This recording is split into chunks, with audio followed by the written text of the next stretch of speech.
4 जून के बाद राजस्थान बीजेपी में तूफान। ये बड़े तूफान से पहले की शांति है। भजन लाल शर्मा और वसुंधरा राजे की बढ़ेगी परेशानी।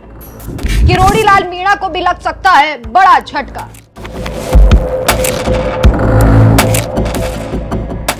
नमस्कार, मैं हूं आपके साथ राखी लांबा और आप देख रहे हैं न्यूज एक्सप्रेस। राजस्थान में इस बार लोकसभा चुनाव के नतीजे कई बड़े तूफान ला सकता है। इस तूफान के जद में राजस्थान बीजेपी के कई बड़े बड़े नेता भी आ सकते हैं। मतदान खत्म होने के बाद अब इंतजार 4 जून का है। इस बार 2 चरणों में हुई वोटिंग में मतदान प्रतिशत की काफी ज्यादा चर्चा हुई। इसके अलावा चर्चा इस बात की भी हुई कि लोकसभा चुनाव के नतीजों पर कई दिग्गजों का भविष्य भी निर्भर करता है। ऐसे ही कुछ दिग्गजों के बारे में आज हम आपको बताएंगे, क्योंकि खबरें हैं कि नतीजों के ठीक बाद राजस्थान बीजेपी में बड़ा तूफान आएगा, जिसका अंदेशा इन दिग्गजों को भी नहीं होगा।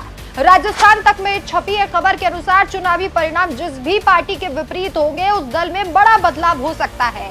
जहां तक बीजेपी की बात है तो वसुंधरा राजे, भजन लाल शर्मा और किरोड़ी लाल, इन तीनों नामों पर सबसे ज्यादा चर्चा हो रही है। विधानसभा चुनावों के बाद जैसे ही भजन लाल शर्मा को सीएम बनाया गया, राजे ने बीजेपी से दूरी बना ली। हालांकि चुनावों के प्रचार के दौरान भी उन्होंने पार्टी से दूरी बना ली थी। लोकसभा चुनावों में भी वो अपने बेटे दुष्यंत राजे की सीट झालावाड़ में तो प्रचार करते हुए दिखाई दी, लेकिन बीजेपी के लिए दूसरी सीटों पर प्रचार करने से नदारद रही।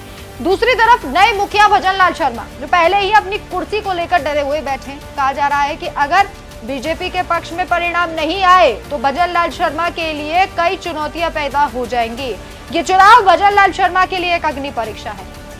इन सब के बीच राजस्थान के ही मंत्री किरोड़ी लाल ने भी भजन लाल शर्मा के खिलाफ मोर्चा खोल दिया। किरोड़ी लाल ने भ्रष्टाचार के मामले को लेकर सीएम से लेकर पीएम मोदी तक को खुला पत्र लिखा। ये पत्र और किरोड़ी लाल मीणा दोनों ही भजन लाल के लिए बड़ी मुसीबत बन सकते हैं। राजस्थान में बीजेपी जिस सियासी भंवर में फंसी हुई है, उसे लेकर मिशन 25 खतरे में है। इस बात को खुद बीजेपी के चाणक्य और केंद्रीय गृह मंत्री अमित शाह भी मान चुके हैं। राजनीतिक एक्सपर्ट से लेकर फलौदी सट्टा बाजार दावा करता है कि बीजेपी को इस बार सीटों में कटौती होगी, जिसे खुद केंद्रीय गृह मंत्री और पार्टी के दिग्गज नेता अमित शाह भी स्वीकार करते हैं। लेकिन इससे एक कदम आगे रहते हुए कांग्रेस के नेता 7 से 8 सीटों का दावा कर रहे हैं। एक तरफ तो ये कहा जा रहा है कि 4 जून के बाद भजन लाल शर्मा की कुर्सी जा सकती है और दूसरे चेहरे को सीएम भी बनाया जा सकता है। वैसे तो खबरें ये भी है कि सिर्फ बीजेपी ही नहीं बल्कि कांग्रेस में भी परिवर्तन देखने को मिल सकता है अगर कांग्रेस के विपरीत परिणाम हुआ। एक बात तो साफ है कि इस बार के लोकसभा चुनाव बीजेपी और कांग्रेस दोनों के लिए अग्नि परीक्षा की तरह सामने आए हैं। और इसी के साथ साथ ये अग्नि परीक्षा है भजन लाल शर्मा की भी, क्योंकि पहले से ये खबरें थी कि भजन लाल शर्मा को हटाया जा सकता है। और ये खबरें और जोरों पर तब हो गई जब भजन लाल शर्मा की तारीफ प्रधानमंत्री नरेंद्र मोदी ने कई बार की है, क्योंकि जिसकी भी तारीफ प्रधानमंत्री करते हैं उसकी कुर्सी पर खतरा मंडराता हुआ दिखाई देता है।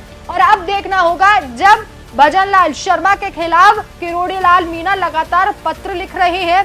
भजन लाल शर्मा को भी भ्रष्टाचार के लिए पत्र लिख चुके हैं, प्रधानमंत्री को भी पत्र लिख चुके हैं। वहीं वसुंधरा राजे तल्ख तेवर दिखा रही है। इन सब के बीच अगर सीटें कम होती हैं तो भजन लाल शर्मा को अपनी कुर्सी का खतरा सबसे ज्यादा होगा।